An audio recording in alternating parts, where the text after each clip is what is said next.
Hello everyone, and excuse my voice as I've been a little under the weather lately, but we got big news today. Tainted Grail, the Fall of Avalon, just dropped a massive brand new patch 1.1. It's out now, and I think a lot of you are going to be quite interested in what it entails. We have new game plus, new content, a transmog system, a ton of fixes and improvements. The list goes on, and I'll be going over it all in today's video. Let me start off with a really quick intro to the game, just in case we have anyone new here. The Fall of Avalon is a first and third person open world RPG that features a ton of RPG systems and mechanics, including plenty of permutations when it comes to quests and endings. And the game tells a darker reimagining tale of King Arthur and his knights, but you do play as your own custom character. This is easily one of my favorite open world RPGs as of late, and this new patch offers the perfect time to jump in or perhaps come back if you already have finished the game. So patch 1.1, New Game Plus, is one of the big features of this patch. And it does exactly what many of you would expect it to do. It lets you start the game over on a harder difficulty, with every progressing New Game Plus level becoming increasingly more difficult. Now, the entire world will be reset, allowing you to make some different choices than you did in your prior runs, and enemies will become stronger and have higher status resistances, with your own armor being debuffed for each New Game Plus level.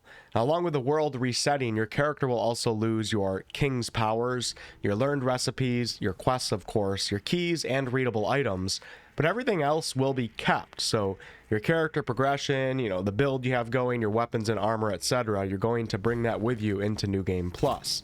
Also note that all items that you find in New Game Plus and all items that you craft will be stronger or have improved rewards.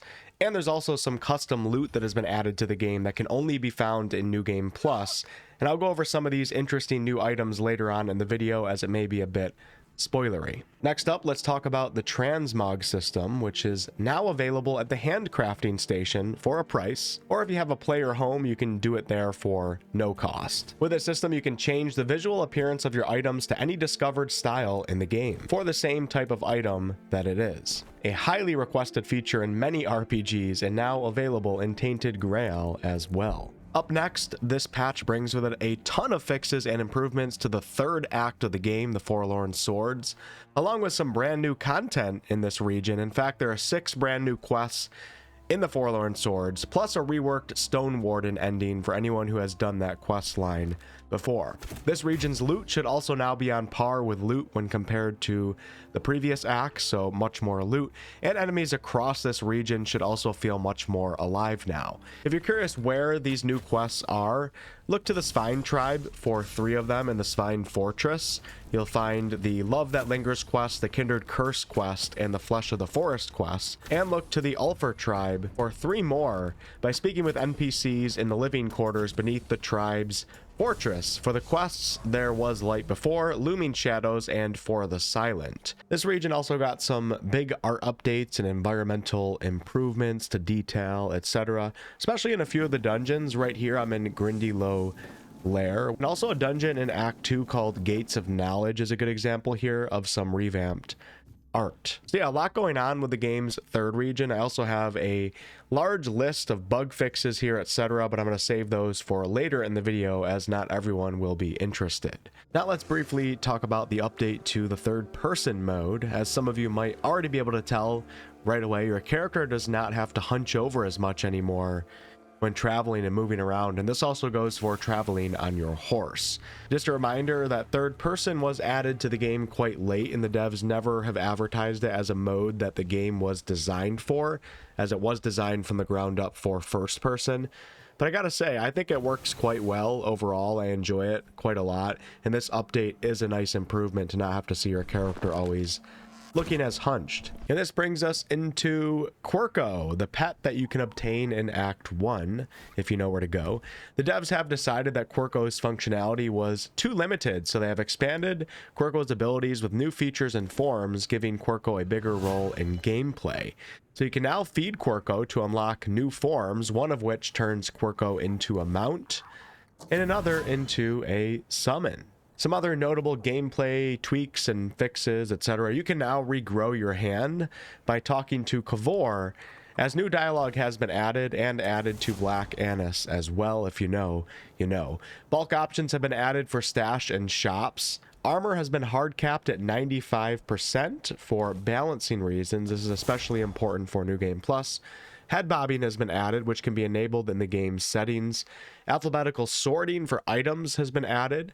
The journal now has more than 120 entries about NPC characters, along with new lore entries. And console players, the game has undergone some significant RAM optimizations, which should improve stability. And before I read off the rest of the patch notes, I do want to have a section here where I go over some of the new items with patch 1.1. There will be more than this, you'll have to find out about on your own, but here's a few, and spoiler warning given for those of you that want to discover all of these on your own. So for all of you magic users out there, you mages, we have a Ring of Reduced Conjuration, which makes it so summons block 20% less mana. We have an amulet called Pendant of Endless Study, which increases spell power by 1% for each character level that you have. The Witch Glass amulet, which makes it so that all negative status effects are 50% stronger on your enemies, while all negative status effects are 50% weaker on you, but last 100% longer. And another amulet called Sanguine Heart, where bleed that you apply will have 100% increased duration, but will deal 50% less damage. And we have a gem called Smoldering Wrath. Critical hits light your weapon on fire for 5 seconds, increasing its damage by 15% and burning enemies. For all of you melee-focused characters out there, we have some new armor called Ripper's Jacket, which increases parry window when dual-wielding weapons, and blocking costs 80% less stamina when dual-wielding. We have a one-handed axe called Titanium Tonic, which increases physical damage by 1% per missing health point. A gem called Gambit Scale, where all damage received is applied over 4 seconds instead of instantly. And we have a cloak called the Stoneback Cloak, which instantly regenerates all of your stamina when returning from overexertion. For all of you archers out there, we have a new light bow called Assassin's Bow, where attacks will have a 10% chance to blind, and sneak attacks will have an 80% chance to blind. We have a heavy bow called Harrowbend, and using this bow does not cost any stamina, and missing a target results in maximum overexertion. Interesting, a little bit of risk versus reward with that bow. For all of you stealth-focused players, we have a new dagger called Quiet Death, which deals 200% increased backstab damage, and a new armor piece called Ashwalker Boots, where your footsteps will produce no sound. And then for all of you hybrid classes out there, for the back, for your cloak, we have the Harness of Inverse Right. When you hit an enemy with a melee attack, your next range attack has 66% increased damage. And when you hit an enemy with a ranged attack, your next melee attack has 66% increased damage. For armor, we have the Hex Grip Vambraces, which increase physical damage by 50% of your spell power. And we have an amulet called Triskelion Core, where your max health will be equal to your max stamina, and your max stamina is equal to your max mana. Your max mana is equal to your max health.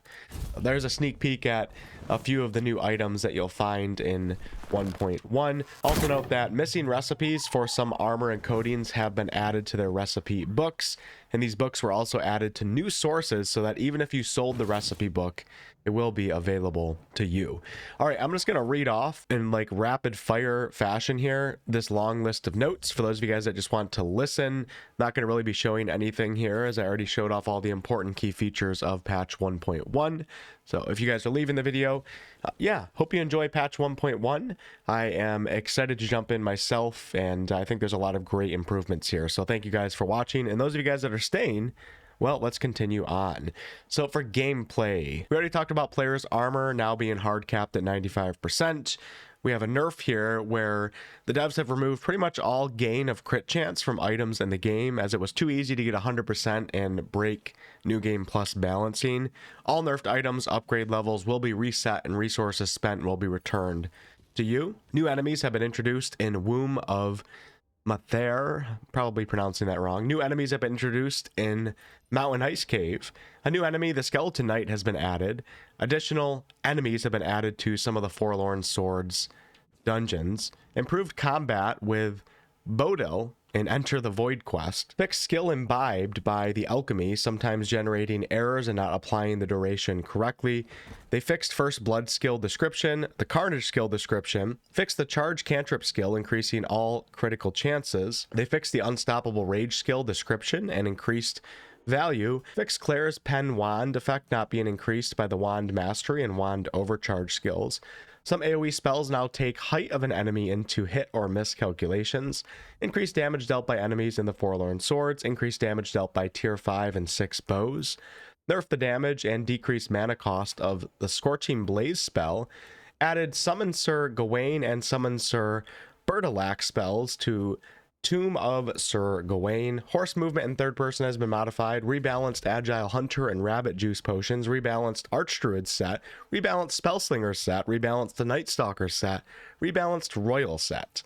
Increased the Stag's Defiant Shield damage. Lowered Revenant's Ribcage effect gain per item level. Lowered Queen's Protector's Crown effect gain per item level from 2 to 1%. Same with the previous lowering. Fixed Lucky Amulet having an unintended effect with NPCs' blocked behavior. Fixed some keywords not showing their descriptions.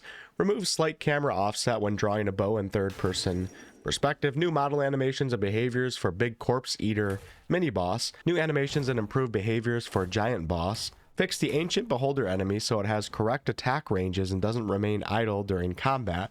Arrows should now properly appear on equipped Robbie's bow. Stagfather should now rotate correctly in combat. Summons, we have Hero Summon should properly restore King's Soul, and Hero Summon shouldn't deal damage to the hero for their ranged attacks. The Boss Arena and Stone Warden's Vault has been improved. Then Giant's Borrow, an exploit allowing players to attack enemies from an unreachable rock, has been fixed. Requests, Yvain and Maggot should reappear and stop disappearing. A talk option shouldn't always be available at the Fueled Bonfire even if no dialogue is available. As I stated earlier, the devs have revamped the Stone Warden's ending mission. New dialogues and choices that determine the conclusions of the guild's quest, and as a reward, Darv Hanur will teach the player how to craft a unique set of armor. Of course, we have the 6 new quests that I talked about earlier, each of which will have quest rewards. The devs have fixed interaction with the Necromancer in the Forlorn Swords region, fixed quest markers, and reworked the logic of the light reading quest. Some quest markers should now update immediately. Morgan's chest will now appear in the correct location. Fixed an issue in the Blood for Blood quest where cultists killed before accepting the quest did not count towards the required total. Fixed an issue in the Blood for Blood quest where the player could complete it without taking any action. For the Breach, reporting to Barlam will now complete the quest instead of failing it. Bear's Shop will now be available if the player had previously rejected him. Fixed an issue in the dialogue with Cinnamon Sage where if the player was invited inside his house, the dialogue would not reflect it. Fae in Unholy Matrimony quest should attack the player instead of waiting for the hero. Fixed Portal for Quest and Omen in Flesh. Fixed an issue where Hob would give the player infinite memory shards when spoken to in the Forlorn Swords region. Percival should be able to talk to the hero even after receiving instant damage, not staying in an undefined state until reloaded. Hunting for Weird Deer shouldn't self-complete after night ends. Attacking Stagfather before talking with him no longer corrupts quest progress. Chatterblade will no longer speak during dialogue with other characters. Fixed subtitles display issue for some Chatterblade lines. Implemented progression for Tiernan's Shop. Fixed incorrect progression of the Shadow of the Horns quest that occurred if the player bypassed Odran. Fixed interaction concerning a ghost residing in a certain piece of armor. Then we have a bunch of quest flow fixes. We have some minor quest improvements where missing objectives and markers have been added. Trackers have been fixed. Quest markers have been improved. The list is quite long here. I don't think I have to go over all these. For world updates here, enemies and NPCs in the open world now feel more alive with improved behaviors. The geometry of Ira's and Frigg's dungeons have changed and new tunnels have been added. Added 3 brand new caves in the Forlorn Swords area. The Gunvalder Ancestral Cave, the Crimson Cave, and Ramor's Cave. The Rooms of Bone Mask Cave has been improved and extended. Gates of Knowledge Dungeon has been reworked. In a clean, well-lighted place, an exploit that allowed players to jump onto a collider during the boss fight has been fixed, and a loot tunnel that unlocks after defeating the boss has been added. In Vigdis and Edgel's house, the basement where Vigdis lives has been rearranged. An elevator pass, a lever has been added at the lower section of the level to call the elevator. In Grotto of the First Men, the mini-boss arena has been expanded, and new resting spots with a campfire have been added. In Ultra Village, terrain tweaks have been made. In Wretched Hideout, vegetation has been added and some blocking elements on the floor have been removed. Paraffin, I forget how to pronounce his name, will now work in the forge alongside Stroner. Fixed the cliff's geometry in Perched Cave and smooth the terrain near the water. Sorry, I'm actually really sick right now, and I feel like I'm not pronouncing things correctly and I'm reading horribly, but I'm giving it my best here. In Mine, non-interactive beds have been replaced with interactive ones. An exploit near the grate has been removed. In Mine, new enemies have been added along with additional loot and new room containing a bed and a crafting station. The boss fight arena and Lands of the Hunt has been changed to create more space. Grotto of the First Men, the level entrance has been reworked. Fixed an issue with the crane that could be exploited to break the boss fight in Ramor's Cave. In Cave by the Cliff, safeguards have been added to prevent enemies from walking into rocks. Near Thud Village, minor visual improvements have been made to the path. Added alchemy station in Haled Sanctum. Added a crafting table in Kavoris Camp. Blacksmith stations and alchemy stations were added to some houses in the Forlorn Swords. Improved landscape texture painting in the entire Forlorn Swords region. Now, speaking of loot, we talked about it a little bit earlier, but the Forlorn Swords have been populated with a ton of loot, hopefully equal to what you experienced in Act 1 and 2. That's what the devs are saying. And loot has been added to so many different areas. I'm going to give you the list of the different places here. So new sets have been scattered of the tribefolk armor for each of the remaining Del Riata tribes across the region and their villages. Grotto of the First Men, Dodds Heimsgard, Gawain's Crypt, Mine Pass, Old Weirdstone Mine, the Cave by the Cliff, the Perch Cave, the Cobalt Cave, Mountain Ice Cave, Frozen Realm, Stone Warden's Vault, Womb of Mythair, Warrior Grave, Gates of Knowledge, Tomb of Gawain, Tomb of Sir Galahad, Giant's Barrow, A Clean Well-Lighted Place, the Weaver's Sanctum, Stone Warden's Hearth, and Stone Warden's Vault, so expect new loot in all of those areas. Environmental art has been enhanced in also plenty of different places. A Clean Well-Lighted Place, Warrior's Grave, Shrine Cellars, the Elevator Pass, Barrow of the Horned Shadow, Cold Reach, Pictish Hideout, Dodge Heimsgard, I don't know how to pronounce that, Cave by the Cliff, Frozen Realm, Ramor's Cave, Giant's Barrow, Old Weirdstone Mine, Stone Warden's Vault. All those places have received enhanced environmental art. Then we have a list of minor world fixes. You might have noticed a hole in Cold Reach. Well, that has been fixed. Geometry in King's Threat that could cause the player to get stuck in the rocks in the final room has been fixed. In the Stone Warden's Vault, a hole near the stairs has been patched. Cave by the Cliff, collision issues have been fixed. In Warrior's Grave, a non-interactive shield has been replaced with an interactive one. Hostile NPCs will no longer wander into Govanon. In the Stone Warden's Hearth, collision at the end of the level has been improved. Fixed terrain holes and nav mesh and shrine cellars. Fixed nav mesh in the elevator pass. Fixed nav mesh in Clean Well-Lighted Place. Then we have a bunch of technical fixes here. One that stands out. Switching the player perspective will no longer re-equip all items that are currently equipped. I just wanted to point that out because I do remember that kind of being a pain in the butt. And this also fixes the loss of HP on changing perspective. We have some audio improvements to sounds and different areas of the game with new licensed music tracks, actually. We have improvements to graphics in a whole bunch of different areas and improvements to UI. A large batch of fixes for issues related to rebinding, especially when you use multiple controllers. Mouse and keyboard are now properly supported on consoles. Added immune status icons to indicate which statuses an enemy is immune to. Added icons to indicate if an enemy is resistant or vulnerable to a status. Refreshed main character HUD bars. Better organization of buttons on the title screen UI for a cleaner layout. Fixed incorrect position of hero and character sheet status UI. You can now change default perspective for mounted travel in the settings. Fixed upgrade costs not refreshing properly and sharpening and weight reduction. Fixed 3D quest marker appearing in the quest log UI. Added notification merging to reduce the number of messages displayed on the screen. Pop-ups no longer display a separator line if no title is present. Added an info message to the mod manager UI when no mods are available. Fixed an issue where some parts of the clock couldn't be selected in the resting UI. Fixed weapon comparison bug using offhand instead of main hand. Added notification when a crafting ingredient is returned to the inventory. For controllers, it was impossible to remove chosen ingredient from cooking. That has been fixed. Fixed ingredient quantity not updating correctly when using a talent that returns ingredients after crafting. Unified gamepad controls for tab navigation across all UI panels, excluding item list tabs. changes in the bag UI, added pagination to recipe book tooltips for correct recipe description display, added a missing description for one of the dual knight capes. And the last section here is miscellaneous. It's not that long. Queen Bee should correctly light up her wings during combat now. The paused label in cutscenes now appears on the top to avoid confusion in rare cases. Unified the skipped prompt in credits with the one used in cutscenes.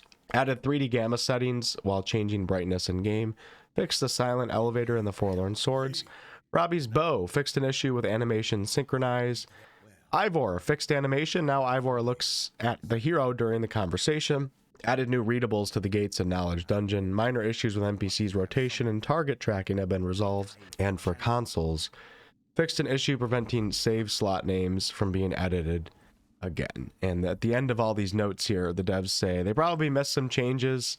And you'll probably find more while playing. And that's going to be it for this video. Thank you all so much for watching. And the patch is live now, so go and enjoy.